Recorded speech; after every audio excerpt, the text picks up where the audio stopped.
Hey guys, it's Appleminte. Welcome back again to my channel, and happy almost Thanksgiving. I won't have a video next week because of the holidays and all that, and I've been posting every other week.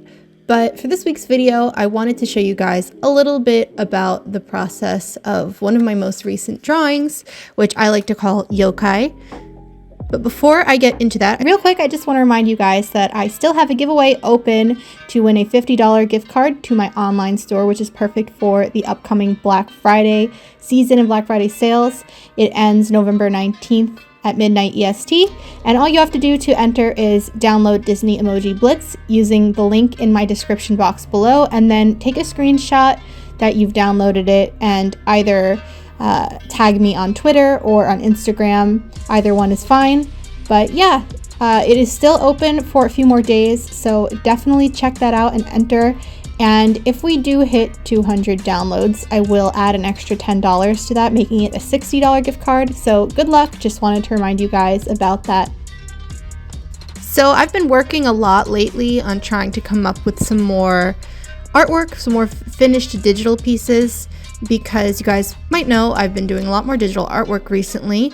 If you couldn't tell by my channel and the art I've been posting overall, I just really like it, and I really like how crisp it comes out, and it's just, there's a large learning curve with it, so it's really satisfying to learn new techniques and to apply them, and to really see how different, just learning a few simple things like lighting techniques or different kinds of effects on different layer effects and things like that or whatnot. It's nice to see the effects that they have on your artwork and how different it can really make it feel. But for this one, I'm kind of almost doing like a pin. I call it my little pinup series. It's not really. It's really just a bunch of sexy ladies. But this one I did in October, toward the end of October, to be kind of like in the spirit of spooky month overall.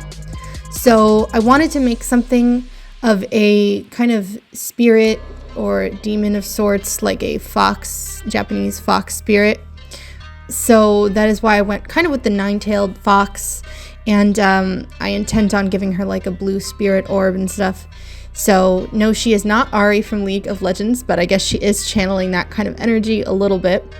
But anyway, for this one, whenever I come up with a new artwork, I usually just kind of sit there and I stare at the blank canvas, which I'm sure many of you are more than familiar with.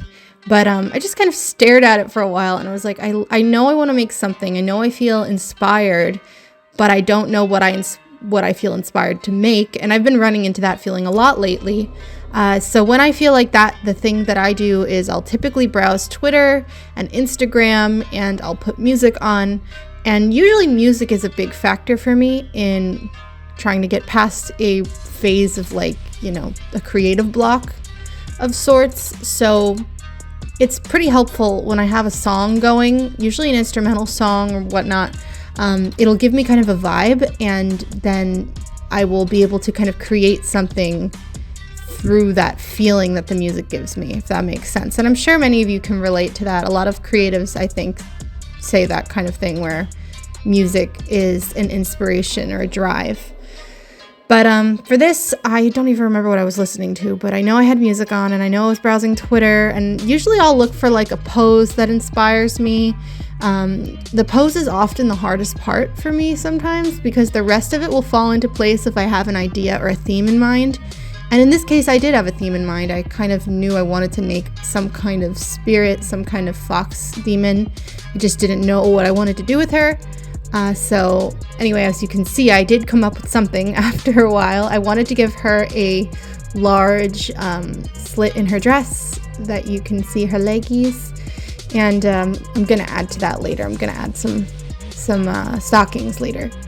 But anyway, I had a color palette in mind as well. You might have seen her hair was like white in the beginning, and I was originally going to go with that, but then I decided against it just because her skin is really pale, and I didn't want too much of that going on, too much light colors in this.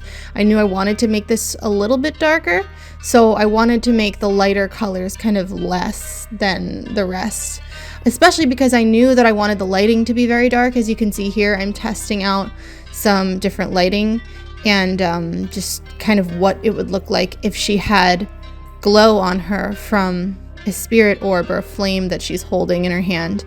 So it's kind of a harsh glow that will appear on her. And this is just, again, this is just a test to see kind of where the light would fall directly. But yeah, I knew I wanted this to be dark and then just illuminated by one light source in front of her. So, and that is something I've been trying to do when I do a piece and I'm planning it in the beginning, is I try to figure out exactly where I want the light to be coming from before I start coloring and before I start shading, because oftentimes I will just forget to do that and then I'll start shading everything like usual and then I'll be like, wait a minute, the light source is coming from this side and I have her with the shadows coming from the opposite direction, and it makes absolutely no sense. So that has happened to me too many times, and I try to be good about doing that now and just kind of remembering where things come from. You know, that's just a little tidbit. But anyway, the coloring for this piece was actually very fun, and I love coloring skin. That's one of my favorite things to color, just because it's very soft often and very like softly shaded. No, I don't usually use too much harsh cell shading when I'm doing skin, maybe like in the corners for some depth, but typically I will just make everything kind of airbrushed and very soft and then build on the shading with, you know, darker versions of the color, or I'll add in some reddish, pinkish, purplish tones in the shadows. So it's fun to do skin. I find that the face is my favorite part, with the eyes, the blush, the lips, like that's my favorite part of a piece.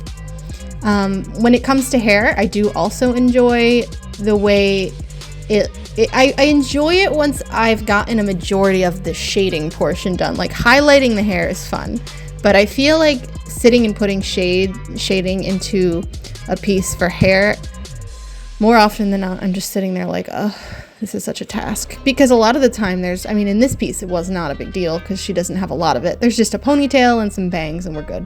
But in pieces where a character has very long hair, and it's very, you know, there's a lot of strands, that can be very tedious to color and to shade. So thank goodness I did not have that here. But there actually is a piece that I worked on recently. And if you follow me on Twitter or Instagram, you might have already seen it, but it's a Harpy Girl, and that one took me a very long time for the hair because there was a lot of detail involved. But I'm really proud of that piece, and I think I will end up posting it to YouTube eventually, in one way or another. But in the meantime, if you'd like to see that piece, I have it up on my Twitter and on my Instagram pages, so go check those out. And speaking of Twitter, who knows how much longer that website is going to even last. I actually don't mind Twitter personally. This is a tangent completely from the drawing, but I liked Twitter in terms of the ease of being able to post things. I didn't have to make my posts so like prim and proper like on Instagram. I could make little, you know, I could say something here and there, or I could post a work in progress a little more easily. And, you know, my Twitter doesn't have a huge amount of traction compared to everything else that I have, but I still liked the ease of it. So I am going to be disappointed if it kind of goes up in flames, which it seems to be doing. But in the meantime, if you'd like to check out that other drawing or follow me on Twitter before Twitter get-in or whatever we want to call it occurs completely, you can go do that. I have the link to my Twitter below, I think. If I don't, I'm appleminte on Twitter. But anyway, here I am putting some of the finishing touches on this piece and going ahead and editing the lighting. And the lighting, I think, is what really pulls a piece together. And when I say that, I mean just adding, you know, highlights and glows and changing layer effects and overlays like that, and just making everything kind of pulled together. So that is my favorite part of a piece as a whole. But I really hope you enjoyed my process and seeing this piece come to life. I very much enjoyed creating it and sharing it with you. And as always, all of my links are in the description below. My link to my online store, Patreon, Pin Club, Discord server, and my Instagram are all there. But also a reminder that the giveaway is almost over. So do check out that as well in the link in the description below. So good luck to you guys, and good luck winning a $50 gift card. And I will see you guys in my next video. I hope you have happy holidays, happy Thanksgiving if you celebrate it, and I will see you next time. Bye bye.